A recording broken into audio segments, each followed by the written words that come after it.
The Green Deal disaster.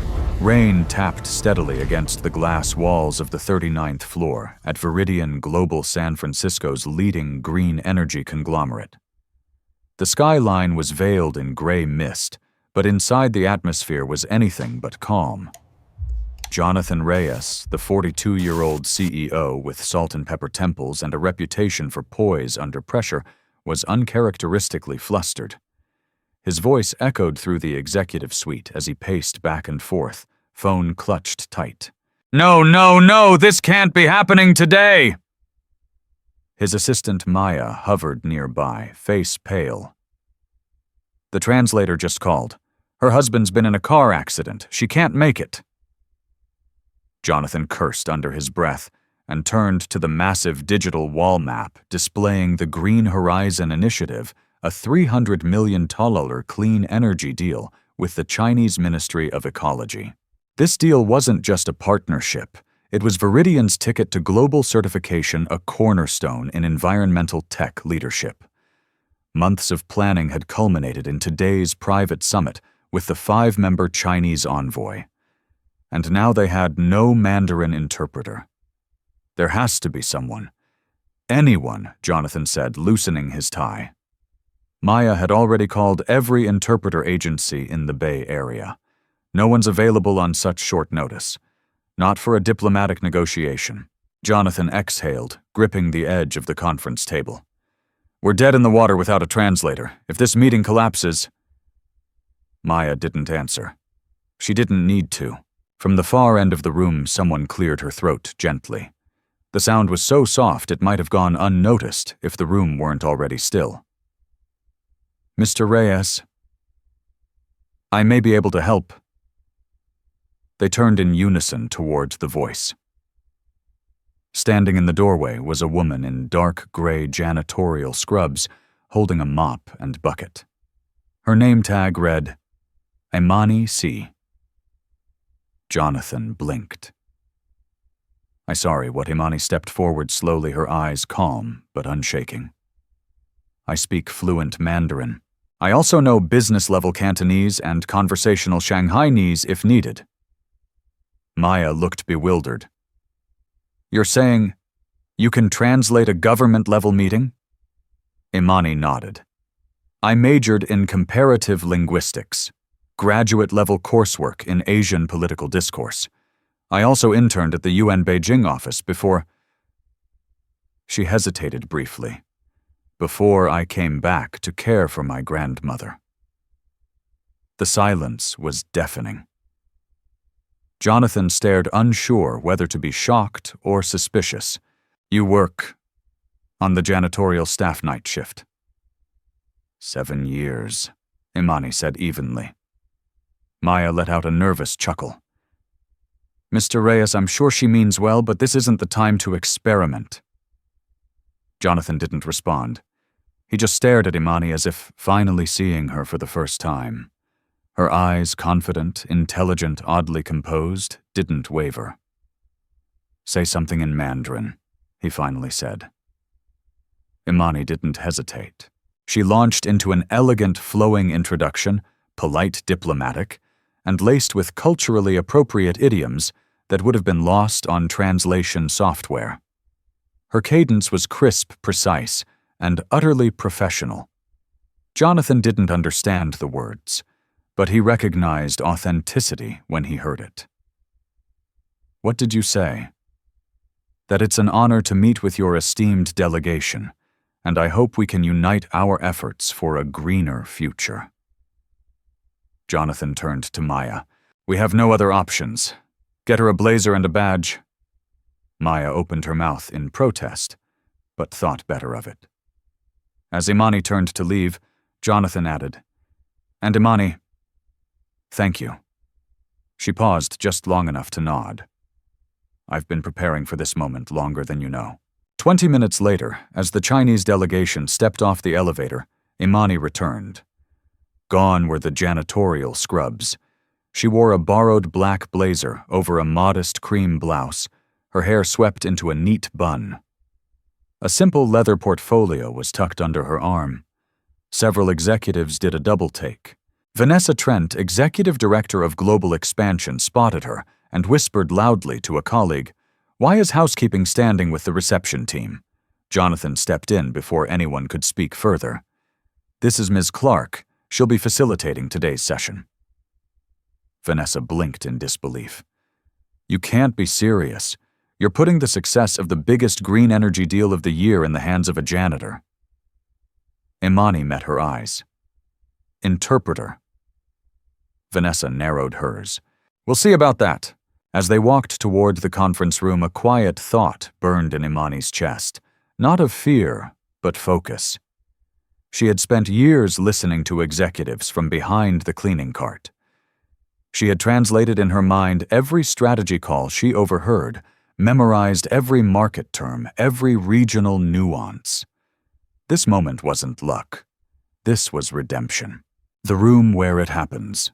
The conference room on the 39th floor of Viridian Global was pristine glass walls overlooking the Bay Bridge, a massive carbon fiber table in the center, and rows of digital nameplates synced to each guest's language. The 5 Chinese delegates entered with grace and precision. Each wore dark, tailored suits and carried embossed leather folders bearing the emblem of the Ministry of Ecology and Environment of China. Their leader, Minister Wei Jun, nodded politely, but with a reserved expression. Jonathan Reyes rose to greet them. "Welcome, Minister Wei, honored delegates. I hope your travel was comfortable." Before Minister Wei could respond, Imani smoothly stepped forward and translated the greeting into Mandarin with poise and perfect rhythm, including subtle local intonations often missed by non-native speakers. The entire delegation's posture shifted just slightly, but unmistakably. One of the junior envoys even smiled. Minister Wei replied in Mandarin. His tone was neutral but curious. Imani responded in kind, and her translation to English was as polished as if she had rehearsed it for days. The journey was long, but we're eager to explore the future of sustainable collaboration. We trust Viridian is as committed to clean energy as we are. Vanessa Trent, arms folded, whispered to Maya, "Let's hope she doesn't implode mid-sentence." Jonathan ignored her. He had already sensed something, a rhythm in the room, a quiet current Imani was guiding with understated elegance. For the next 40 minutes, Imani led the translation process, seamlessly navigating the complex dialogue between the Viridian legal team and the Chinese delegates. She didn't just convert words, she conveyed intention, context, emotion. When Minister Wei made a subtle joke referencing Confucian principles of balance, Imani translated it with a light touch that made the Americans chuckle and the Chinese beam. When a sensitive clause about rare earth mining regulations came up, she framed it carefully preserving diplomatic tone while maintaining transparency. Jonathan sat back, watching her work. For the first time in days, he felt the anxiety in his shoulders release. This wasn't improvisation. This was mastery. But Vanessa wasn't done. At the 45-minute mark, she interrupted with a saccharine smile. "Excuse me, Minister Wei," she said. "Before we continue, I think our guests should know a little more about the impressive woman translating today." Imani turned slowly toward her. Jonathan's eyes narrowed. "Vanessa." "Oh, relax, Jonathan. It's a lovely story." Vanessa stood addressing the delegation directly. "You see Ms. Clarke here, she works in our janitorial division. She volunteered today out of sheer enthusiasm." The implication hung in the air. Imani's stomach clenched, not out of shame, but of anger. The humiliation she had buried for years threatened to resurface. Minister Wei blinked, clearly confused. The junior envoy beside him whispered something. Imani took a breath and gently stepped in. "Minister Wei," she began in Mandarin. "It's true that I've worn a different uniform at Viridian, but I was once a UN linguistics fellow, And I hold a degree in Sino-American Diplomatic Translation from UC Berkeley. Circumstances in my personal life required me to pause that path, but not to forget it. Then, without waiting for a cue, she turned to the entire room. True professionalism isn't just about your title. It's about your understanding. And I understand what this room means. Silence. Then Minister Wei nodded slowly. "Wisdom can grow in unlikely soil," he said in Mandarin. Imani translated the phrase aloud and let the room absorb it. Vanessa sat down. For the first time that day, she had nothing to say. As the delegation reviewed final terms, Minister Wei whispered something else to Imani. She smiled softly, then translated, "Minister Wei would like to know if Ms. Clarke can lead the follow-up correspondence directly with his office." Jonathan's eyes widened. "Absolutely," he said. After the meeting concluded, Minister Wei shook Jonathan's hand with both of his. "You have someone special," he said. Then to Imani Chai Hua Heng Yi de Nu Ren, Bu Yinggai Bei Mai Mei, a talented woman should never be buried beneath the surface. Imani stood in the hallway afterward, blazer damp with nerves. She wanted to cry, but couldn't. There was still adrenaline in her blood. Vanessa brushed past with a cold stare. "Don't get used to this. You had one lucky day." Imani didn't flinch. Luck didn't get me here. Listening did. The weight of invisibility. Imani rode the elevator back down to the maintenance level in silence. Her blazer still carried the scent of stale air and old linen from the supply closet where she had changed. As the golden numbers descended floor by floor, she saw her own reflection in the elevator's mirrored walls. No longer just a janitor, but not quite an executive. Somewhere in between. She returned the borrowed blazer to the receptionist and slipped back into her janitorial uniform, the navy blue overalls with faint bleach stains and a Viridian badge that read, "Facilities Services." The contrast felt jarring. Just moments ago, she had been addressed as Ms. Clarke by a Chinese government official. Now she was back to being ignored by most who passed her in the hallway. Her cleaning cart sat quietly beside the executive bathroom she hadn't touched yet. Her phone buzzed in her back pocket. Unknown number. Imani hesitated, then answered. Ms. Clarke said a smooth voice in Mandarin. "This is Minister Wei. I wanted to personally thank you. And ask for a private meeting. Tomorrow morning. Mandarin Garden Cafe, 9 a.m. I think there is an opportunity we should discuss." He hung up before she could reply. Imani stared at her phone. An opportunity? For a moment her hand trembled. Not from fear, but from the realization that after all this time, someone had truly seen her.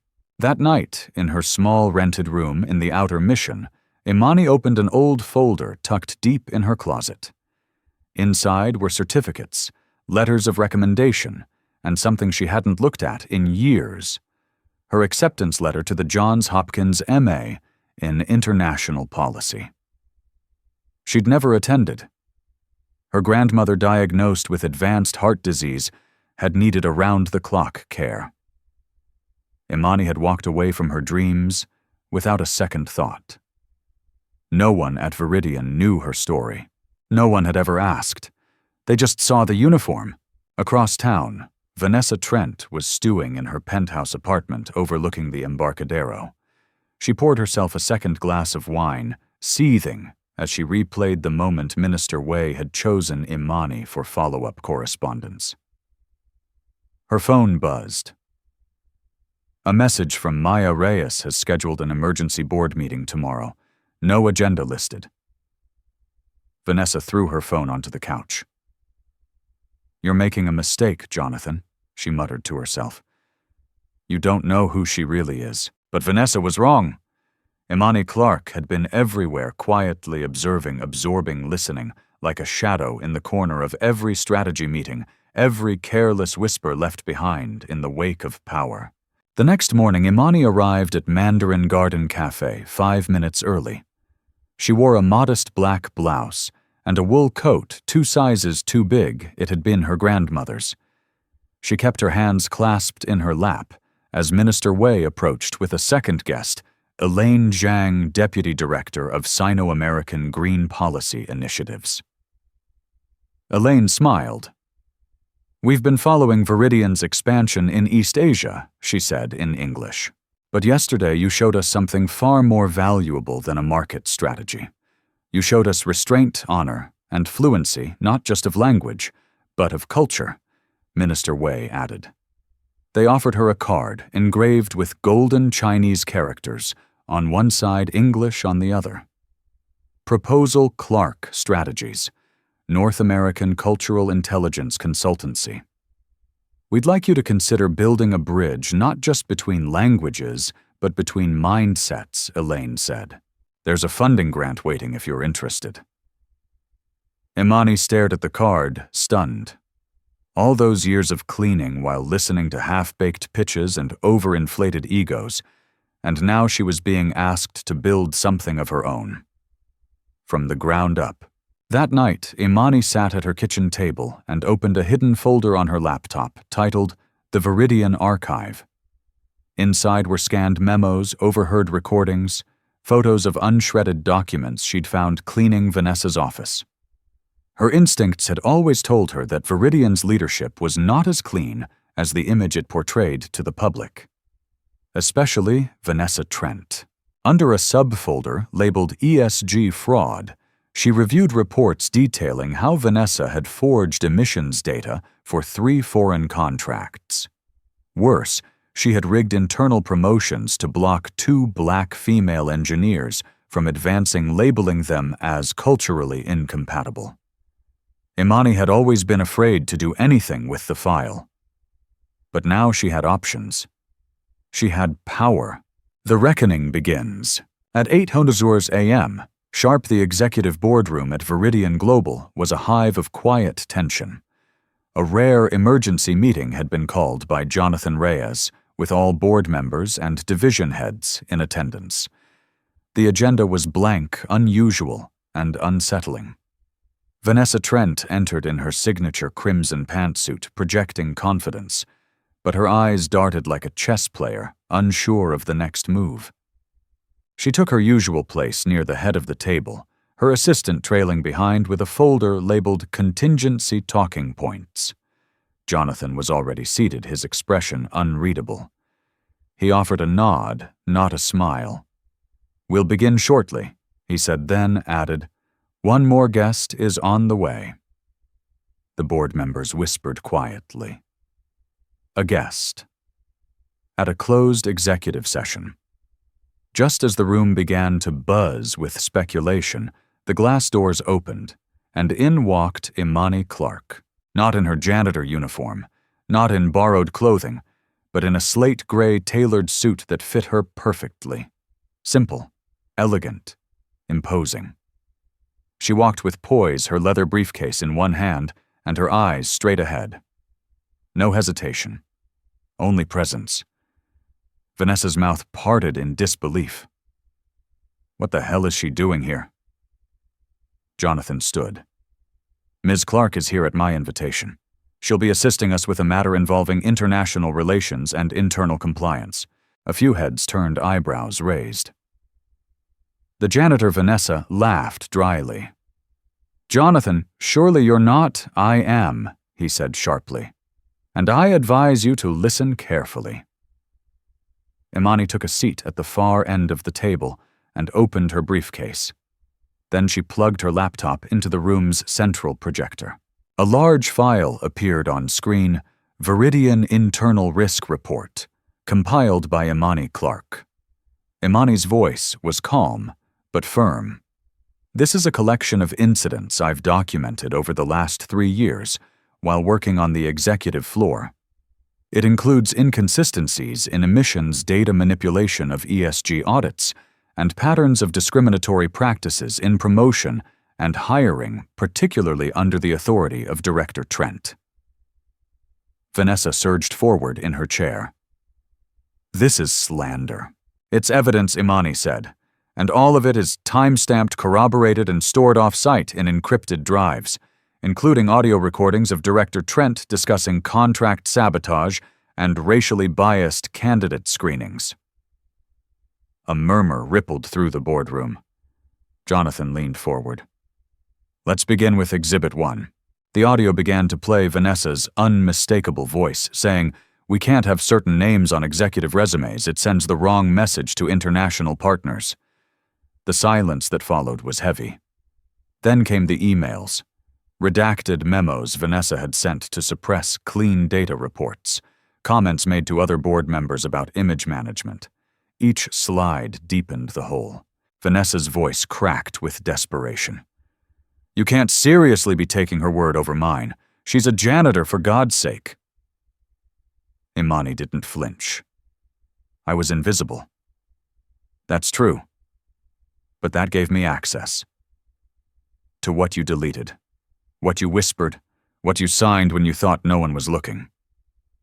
Board member Alan Cho, one of the newer appointees, spoke up. "This is enough to trigger a federal audit, possibly criminal investigation." Jonathan nodded, "Which is why I've already contacted compliance, and why Ms. Clarke will be acting as interim consultant while we prepare our defense." Vanessa stood abruptly. "This is a coup." Imani stood too, but calmly. "No. This is accountability." Security was summoned. As Vanessa was escorted out of the room, her heels clacked against the marble like angry punctuation marks. She paused at the door, turned back, and sneered. "You may have won today, but you'll never be one of us." Imani met her gaze unwavering. "You're right. I don't want to be, because you never belonged at the table to begin with." After the meeting, Jonathan found Imani sitting alone by the 38th floor terrace, looking out at the Golden Gate. 3 years. You carried all that weight alone." Imani smiled faintly. "I had to. No one would have believed me. Until yesterday." He took a breath. "I want you here, Imani. Not just as a consultant. I want you on our international leadership team." She looked at him quietly, stunned. He continued, "You've done what most of us couldn't, navigated culture, language, power, and justice, all while pushing a cart." "I didn't push a cart," she said. "I studied while pushing it." That night, Imani returned to her apartment, opened her closet, and took out the acceptance letter from Johns Hopkins once more. Then she took a pen and wrote across the top, "Not needed anymore." "I built my own university. The rise of Clarke strategies." By the following week, whispers about Viridian's dramatic boardroom shakeup had already begun circulating through San Francisco's business circles. Vanessa Trent's termination, once unthinkable, was now the centerpiece of an internal audit quietly confirmed by Viridian's PR team in a sterile 4-line statement. But while the company braced for scrutiny, Imani Clarke was in motion. She wasn't satisfied with a temporary title. She had bigger plans. The morning after the board meeting, Imani sat across from Minister Wei and Elaine Zhang, again this time, at the sleek, modern offices of the Chinese-American Green Tech Alliance downtown. A set of proposal documents lay before her, printed in both languages. Elaine smiled. "Ms. Clarke, our delegation would like to formally fund your consultancy, Clarke Strategies, as a permanent cultural and diplomatic liaison for Sino-American partnerships in renewable infrastructure." "The world is changing," Minister Wei added, "and we need people who understand not only policy but people. You have that rare ability. We would like you to help us build an entire division around that." Imani blinked, her voice soft. "You want me to help design a diplomacy framework?" Elaine nodded. "From the ground up, with your name on it." A silence followed, then Imani slowly exhaled. "Then let's build something the world hasn't seen before." Within 2 weeks, Clarke Strategies launched from a modest WeWork office in Soma. The branding was simple, black and gold, with the tagline, "Listen." Translate. Bridge. The company's initial client roster read like a dream. Viridian Global retained for cultural consultation, the Chinese-American Green Tech Alliance, the Clean Energy Task Force of the UN West Coast Division. But for Imani, the most rewarding part wasn't the clients. It was the team. Her first hires weren't Ivy League grads or polished policy wonks. They were underdogs, former janitors, assistants, and overlooked interns who had language skills, cultural fluency, and untapped brilliance. People like she had once been. Back at Viridian, Jonathan Reyes issued a public apology during a company-wide town hall. "We failed to see brilliance when it stood before us every day," he said. "We let bias become a lens, and we nearly lost everything because of it." He then introduced Imani as their new external cultural strategist. The applause that followed was long and genuine. Even those who had once looked past her now came forward with admiration and a hint of embarrassment. 2 months later, Imani stood backstage at the Global Women in Diplomacy Summit in Los Angeles. She had been invited to speak on emergent voices in cultural intelligence.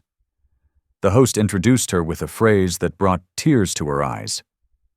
"She's the woman who went from mop bucket to policymaker, and she did it with poise, brilliance, and the quiet confidence of someone who never needed permission." As she walked onto the stage, dressed in a flowing navy jumpsuit with a gold lapel pin shaped like a bridge, she looked into the audience and smiled. "For years, I was the invisible one in the room," she began. "But invisibility is not weakness. It's observation. It's data. It's preparation. It's strategy and silence." Her voice didn't shake. Her shoulders didn't hunch. She belonged there. That night back in San Francisco, a small package arrived at her apartment. No return address. Inside was an old Viridian badge, her janitor badge, taped to a handwritten note that read, "Never forget who saw the floor before they saw the skyline." Jonathan. She smiled and placed it on a shelf next to her growing collection of awards and photos. Then she turned to her desk, where contracts in 5 languages waited to be reviewed. The skyline outside her window glittered, but Imani Clarke no longer looked up at it. She looked it straight in the eye. Echoes from the past. Imani Clarke's rise had captured headlines in industry publications across the globe. From janitor to diplomatic architect, one magazine touted. Another called her the soft power whisperer. But beyond the lights and praise, her past still echoed quiet, unresolved, and deeply personal. It was a rainy Saturday in March when she finally opened the box she had stored under her bed for 3 years. Inside, her old Howard University backpack, folders filled with linguistics notes, a half-finished thesis titled Intercultural Fluency and Emotional Translation, and a printed email chain, the one that had nearly broken her. 3 years ago, in her final semester at Howard, a jealous classmate, Carson Latimer, had accused Imani of plagiarizing her linguistics paper. The accusation was petty-rooted in envy, but loud enough to trigger an academic hearing. Imani had fought hard to prove her innocence, but her grandmother's diabetes crisis hit at the same time. She missed one key hearing. Her name was quietly placed on administrative leave. She never returned. Howard never expelled her, but they never cleared her either. Her professors had assumed silence meant guilt. That shame had followed her into every janitorial shift. Every time she cleaned a boardroom, she heard Carson's smug voice in her head. "You're not as smart as you think." But now she had power. Not for revenge, but for resolution. She emailed Dean Abrams of the linguistics department with a simple message, subject reopening an old chapter. Dear Dean, 3 years ago, I walked away from this university not because I was guilty, but because I was too overwhelmed to fight on 2 fronts. I am no longer silent. I would like to reopen my case. Sincerely, Imani Clarke, CEO. Clarke Strategies. The response came in less than 24 hours. Dear Ms. Clarke, we owe you an apology. And a seat. Let's discuss how you can complete your degree with honor. Imani stared at the screen for a full minute before a quiet laugh escaped her lips. It wasn't about the diploma anymore. It was about truth reclaiming its space. Meanwhile, in another part of the city, Vanessa Trent sat in a dim co-working space off 3rd Street, sipping lukewarm coffee. Her eyes were sunken, and her LinkedIn profile remained dormant. Each time she tried to apply to a position, the search committee would Google her name. The result fired from Viridian Global amid discrimination probe. No one wanted a scandal. She spent her days combing job boards, nights drafting apologies she never sent. She had even begun therapy, though, begrudgingly. Her therapist had asked, "Have you ever wondered why you needed to belittle others to feel secure?" Vanessa had no answer. Not yet. 3 weeks later, Imani returned to Howard University not as a student, but as a guest lecturer. Her old classroom was packed with students leaning forward, listening to her talk about diplomacy through the lens of observation, humility, and silence. A student raised her hand. "What would you tell someone who's been overlooked their whole life?" Imani thought for a moment, then answered, "That no one sees a seed before it blooms." That silence is not absence. It's preparation. Keep growing even if no one's watching. One day they will. Afterward, the department chair approached her with an envelope. "This is your reinstatement letter. And your revised GPA. Also, we've scheduled a formal apology." Imani opened it, smiled softly, and tucked it into her bag. She didn't need vindication, but it felt good. Back in San Francisco, she walked into the Viridian lobby late that night to meet a young janitor named Deshawn, who had emailed her last week. He had questions about career paths, college applications, and language programs. They sat in the same break room where she once ate peanut butter sandwiches alone. Only this time, she was the one giving the advice. "Don't wait for someone to give you the keys," she told him. "Start building the damn door. The power of the unseen." The elevator doors opened silently to the 42nd floor of Viridian Global. The city sparkled beneath the glass walls, but Imani Clarke wasn't looking out anymore. She stood facing a large touchscreen monitor in the executive lobby recently installed to display a rotating series of employee spotlights. Today's headline read, "Employee Hall of Legacy from Janitor to Global Strategist." The story of Imani Clarke. Employees gathered around, some nodding quietly, others openly clapping. Imani stood to the side watching the tribute with a mix of disbelief and pride. "I never imagined they'd even remember my name," she whispered to herself. Jonathan Reyes joined her with a grin. "They don't just remember it, they want to follow it." Back in her office, Imani reviewed the next quarter's slate of initiatives, hosting a bilateral youth innovation summit, expanding Clarke Strategies' mentorship division, launching a podcast titled "Invisible Doesn't Mean Voiceless." Her personal assistant, Naomi, knocked and peeked in. "You've got someone in the lobby asking to speak with you. Says she's a..." Vanessa Trent. Imani froze. The name felt like a gust of cold air. Minutes later, Vanessa walked in, slightly thinner-dressed, plainly eyes, no longer glowing with entitlement. She held a small envelope in her hands, her fingers trembling. "I know I have no right to ask for anything," Vanessa said, voice raw. "But I came here to do what I should have done a long time ago." She extended the envelope. "These are apology letters to the board, to the delegation, to the janitorial staff. And to you." Imani didn't reach for it right away. "Why now?" she asked quietly. Vanessa looked down. "Because you're better than me. And for the first time in my life. I don't hate that. The silence between them was heavy. Then Imani finally took the envelope and nodded once. "I hope you figure out who you are when no one's looking." Vanessa gave a tight, almost grateful smile. "That's the plan." That evening, Imani walked alone along the Embarcadero, watching the waves crash quietly against the pier. Her phone buzzed. A message from Minister Wei. "Shanghai delegation confirmed. Your leadership is requested.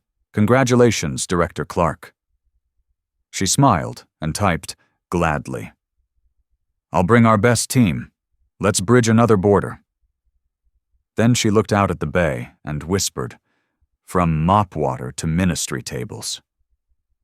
Who would have thought? Back at her apartment, the bookshelf had grown filled with books on diplomacy strategy and leadership. On the center shelf sat two items side by side, her old janitor badge, her new international consultant ID. Two halves of the same truth. One taught her humility, the other proved her worth. The next morning, she stood before a crowd of interns at Viridian's leadership boot camp. She told them the story of the day she stepped into a boardroom, not as a guest, but as a janitor who dared to speak.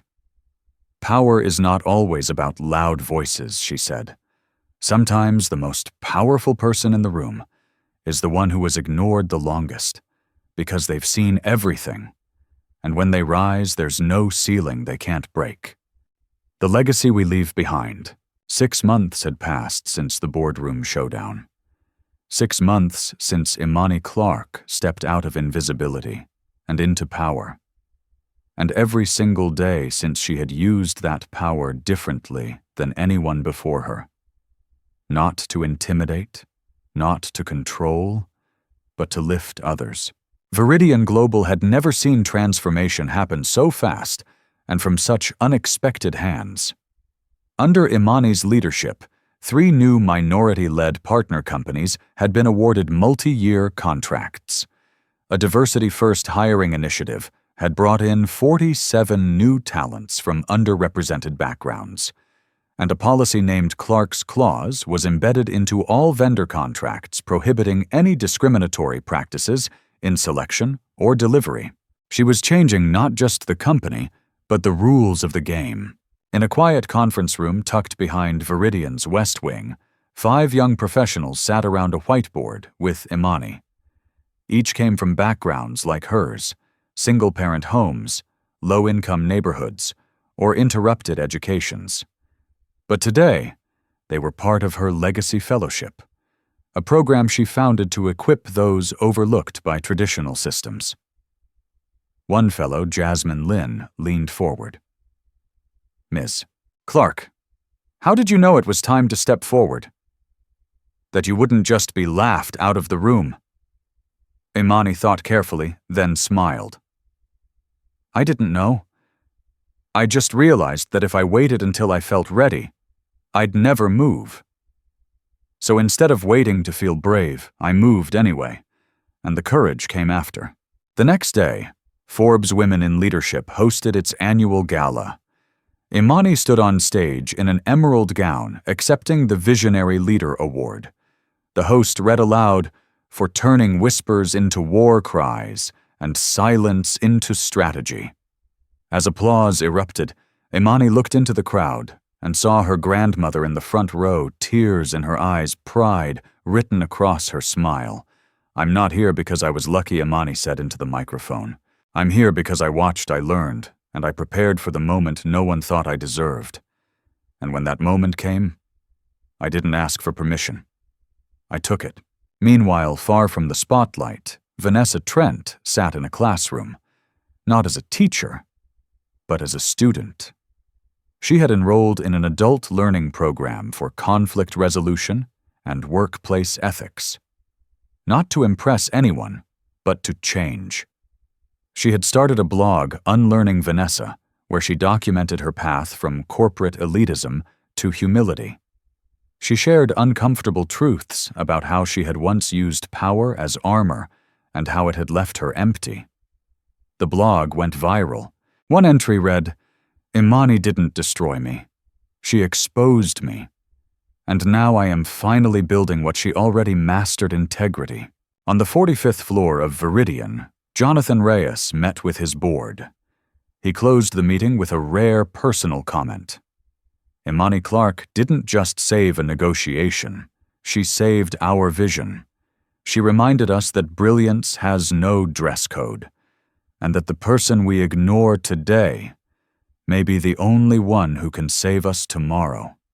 The room stood in quiet agreement. That night, Imani returned to her apartment. She poured a glass of tea, sat by the window, and wrote in her journal, "Success doesn't erase the past. It gives it meaning. Every mop, every sigh, every insult, it was all fuel. And now, I pass the torch." She closed the journal, the final entry reading, "Legacy isn't built by stepping on others.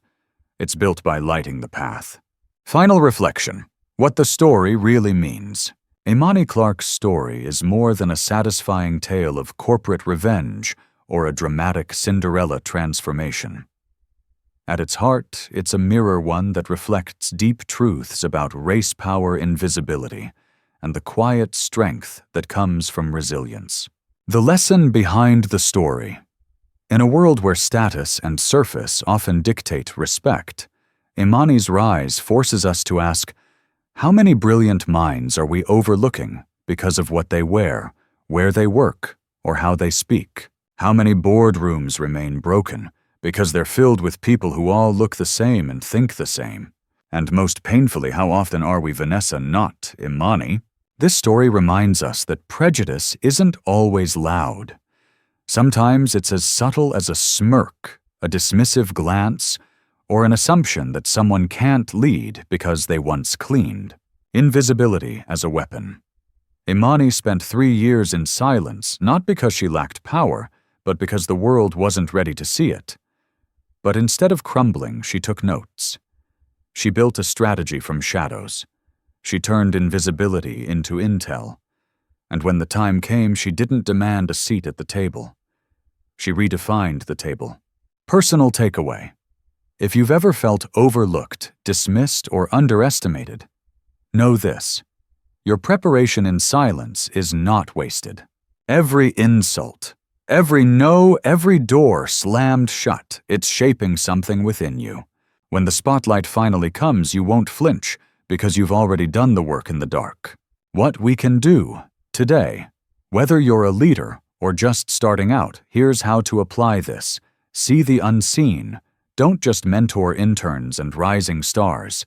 Invite the security guard to pitch an idea. Ask the night janitor how they'd solve a recurring issue. You'll be surprised who holds the answers. Build your file. Like Imani, keep learning even when no one's watching. Master the unspoken rules. Study those above you, not to mimic, but to maneuver. Speak with dignity. You don't need to shout to be powerful. Strength and restraint speaks volumes, especially when the world expects you to lash out. Never underestimate yourself or anyone else. Final thought. The janitor-turned-strategist story isn't a fantasy. It's a roadmap. The next Imani is probably reading this, and when the world tries to keep her scrubbing floors instead of signing contracts, she'll smile quietly and get to work. Because she knows when they don't see you coming, they'll never see what hit them.